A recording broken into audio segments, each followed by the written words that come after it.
The Federalist Papers number 60. The same subject continued. Concerning the power of Congress to regulate the election of members. From the New York Packet. Tuesday, February 26, 1788. Hamilton. To the people of the state of New York.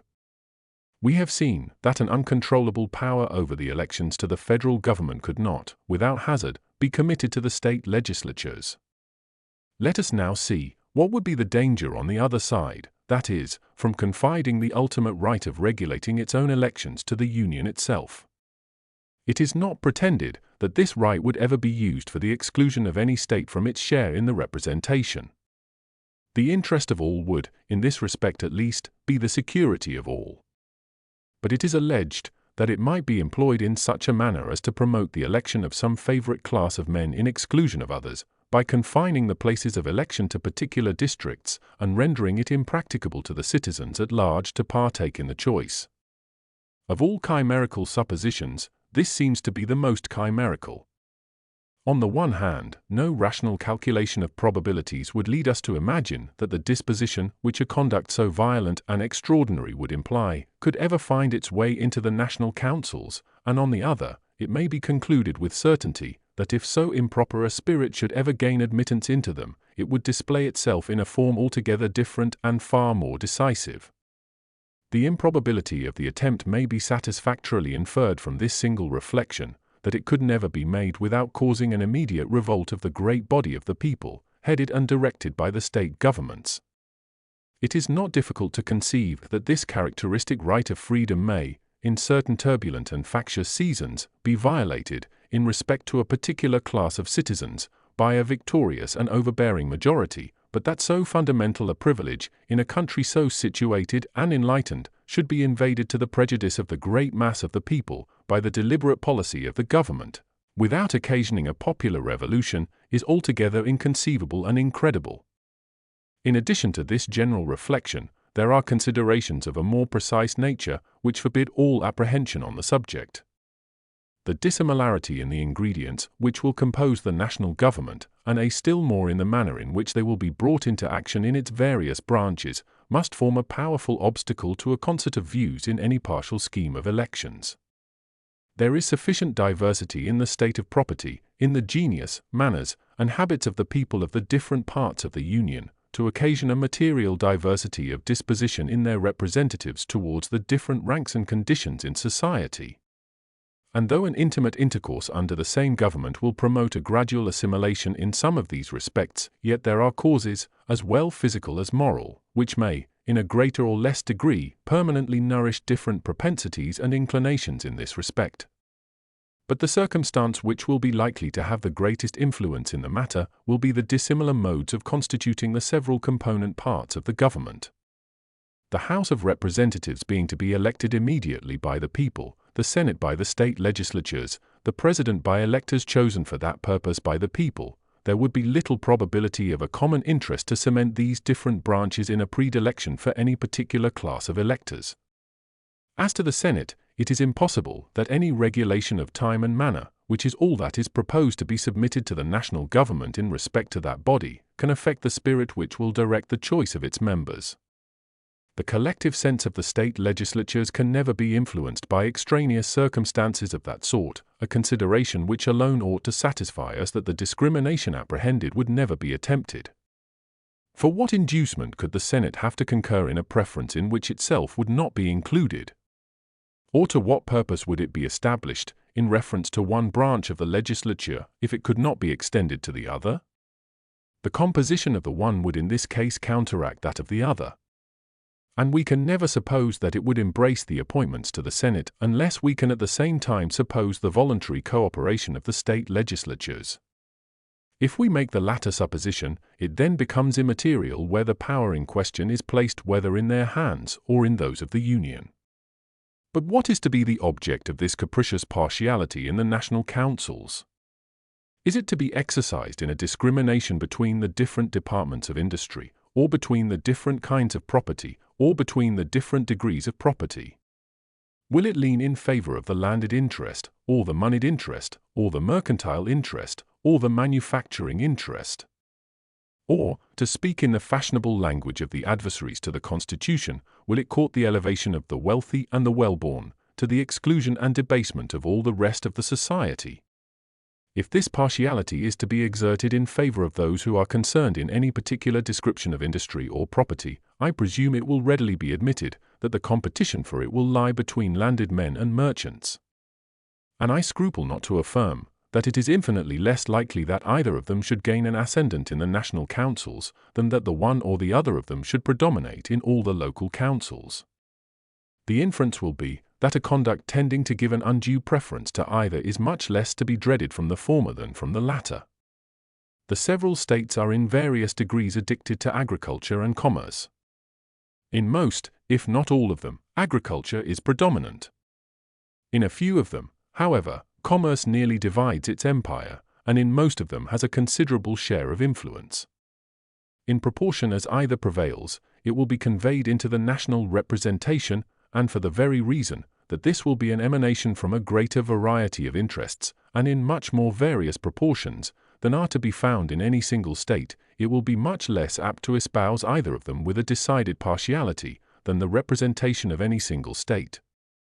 In a country consisting chiefly of the cultivators of land, where the rules of an equal representation obtain, the landed interest must, upon the whole, preponderate in the government. As long as this interest prevails in most of the state legislatures, so long it must maintain a correspondent superiority in the National Senate, which will generally be a faithful copy of the majorities of those assemblies. It cannot therefore be presumed that a sacrifice of the landed to the mercantile class will ever be a favorite object of this branch of the federal legislature. In applying thus particularly to the Senate a general observation suggested by the situation of the country, I am governed by the consideration that the credulous votaries of state power cannot, upon their own principles, suspect that the state legislatures would be warped from their duty by any external influence.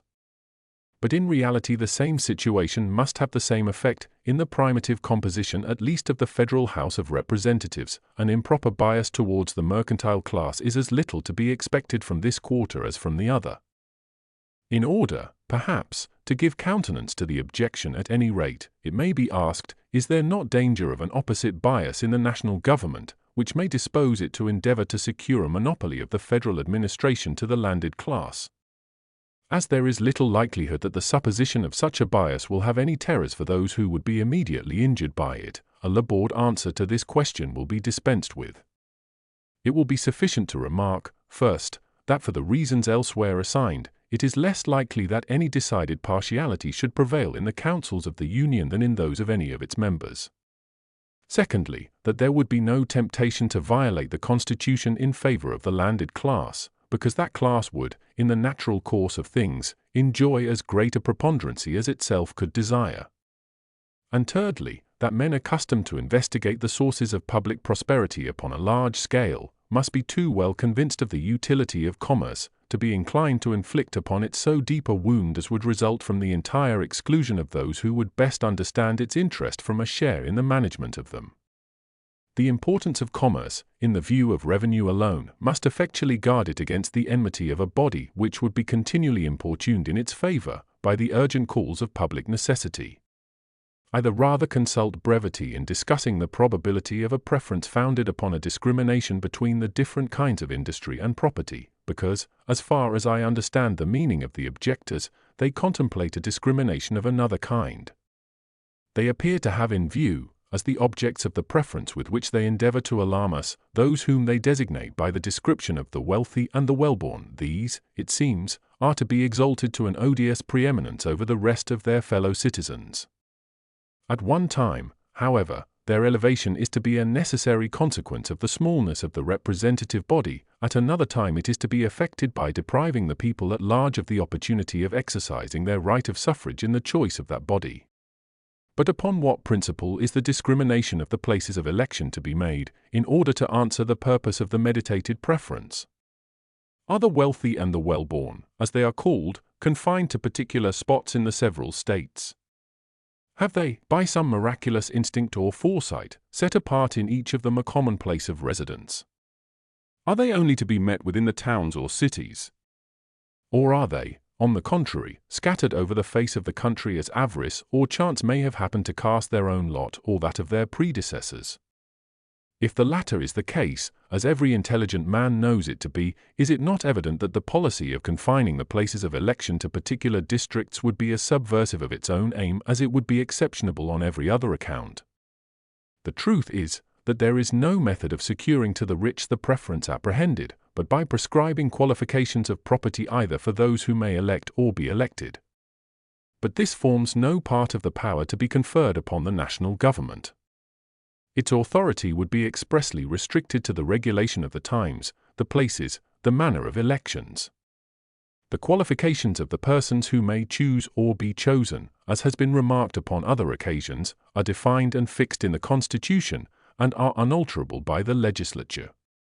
Let it, however, be admitted, for argument's sake, that the expedient suggested might be successful, and let it at the same time be equally taken for granted that all the scruples which a sense of duty or an apprehension of the danger of the experiment might inspire, were overcome in the breasts of the national rulers. Still I imagine it will hardly be pretended that they could ever hope to carry such an enterprise into execution without the aid of a military force sufficient to subdue the resistance of the great body of the people. The improbability of the existence of a force equal to that object has been discussed and demonstrated in different parts of these papers, but that the futility of the objection under consideration may appear in the strongest light, it shall be conceded for a moment that such a force might exist, and the national government shall be supposed to be in the actual possession of it. What will be the conclusion? With a disposition to invade the essential rights of the community, and with the means of gratifying that disposition, is it presumable that the persons who were actuated by it would amuse themselves in the ridiculous task of fabricating election laws for securing a preference to a favorite class of men? Would they not be likely to prefer a conduct better adapted to their own immediate aggrandizement? Would they not rather boldly resolve to perpetuate themselves in office by one decisive act of usurpation, than to trust to precarious expedients which, in spite of all the precautions that might accompany them, might terminate in the dismission, disgrace, and ruin of their authors? Would they not fear that citizens, not less tenacious than conscious of their rights, would flock from the remote extremes of their respective states to the places of election, to overthrow their tyrants, and to substitute men who would be disposed to avenge the violated majesty of the people? Publius.